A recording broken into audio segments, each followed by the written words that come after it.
1 கிலோவா 7.50 காசு. ஐயோ கடவுளே, என்னண்ணா இவ்ளோ விலைக்கு விக்கிறீங்க? என்னம்மா இப்படி சொல்லி புட்டா? பழைய விலை தான் 7.50. அது சரி, இப்ப இப்படிதான் சொல்லுவீங்க. ஏன்னா ஜிஎஸ்டி இன்னும் ஆரம்பிக்கல.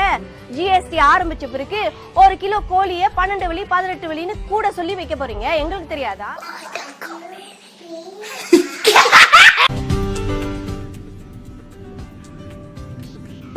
ஐயா, என்னையா மீட்டர் குடு குடு குடுன்னு ஓடுது? இது நேர்மையான மீட்டர்ண்ணே. நான் நேர்மையானவரு. நான் நேர்மையா கொண்டு விட்டுருவேன்.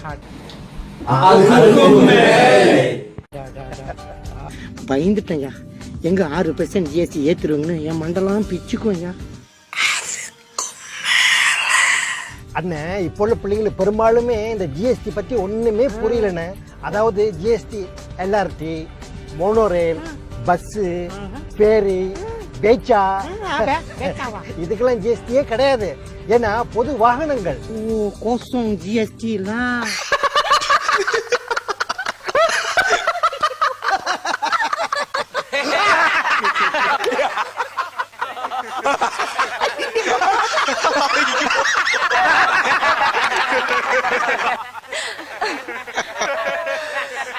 நீங்க இப்ப கிளியரா பாத்தீங்க. இதுதான் நம்ம நாட்டுல நடந்துட்டு இருக்கிற மிகப்பெரிய திருட்டு.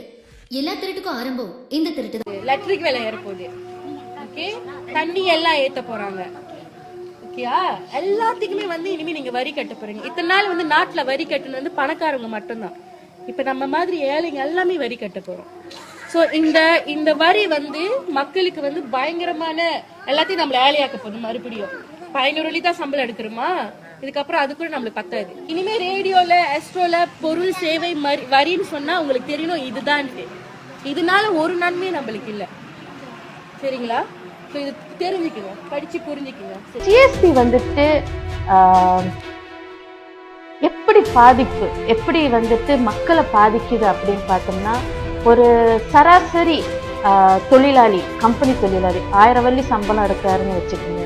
இந்த 1000 வெள்ளி சம்பளம் எடுக்கிற ஒரு தொழிலாளி 6 விழுக்காடு ஜிஎஸ்டி கட்டுறாரு அப்படின்னாக்கா, அவரோட மாசத்துல ஒரு மாச சம்பளத்துல 1000 வெள்ளிக்கு 60 வெள்ளி அவர் ஜிஎஸ்டி கட்டுறாரு. ஒரு வருஷத்துல 720 வெள்ளி கட்ட போறாரு. அண்ட் இன்னொன்னு என்ன அப்படின்னாக்கா, இதுக்கு முன்னாடி இந்த 1000 வெள்ளி சம்பளம் எடுக்கிறவங்க வருமான வரி கட்ட மாட்டாங்க. ஏன் கட்ட மாட்டாங்கன்னா, இந்த 1000 வெள்ளி அவங்க குடும்பத்துக்கே பத்தாது. அந்த சூழ்நிலையில மலேசியால பொறுத்த வரைக்கும் வருமானம் குறைவா உள்ளவங்க வருமான வரி கட்ட தேவையில்லை. ஆனா இப்ப அந்த சுமை, அந்த 6 விழுக்காடு ஜிஎஸ்டி வரி சுமை இந்த குறைவான சம்பளம் எடுக்கிறவங்களுக்கு அவங்களுக்கு விழுது. ஸோ இதனால இவங்க வருஷத்துக்கு 720 வெள்ளி வருமான வரி கட்டுவாங்க.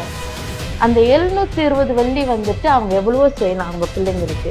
எனக்கு பால் மாவுக்கு கூட ஜிஎஸ்டி இருக்கும் கண்டிப்பா. ஏன்னா அதெல்லாம் அந்த 0 ரேட்ல வரல, புங்கச்சுவாலியான்னு சொல்லுவாங்களா, அதுல வரல. ஸோ சாதாரண குடும்பத்து ஒரு 4 பிள்ளைங்க இருந்தாக்கா கொஞ்சம் யோசிச்சு பார்க்க வேண்டிய விஷயம் ஜிஎஸ்டி. அவங்க படிக்கிறதுல இருந்து, சாப்பாடுல இருந்து, அவங்க டிரான்ஸ்போர்ட், அவங்க பாய்க்கிறது, என்ன விலை வேற ஏறி போச்சு.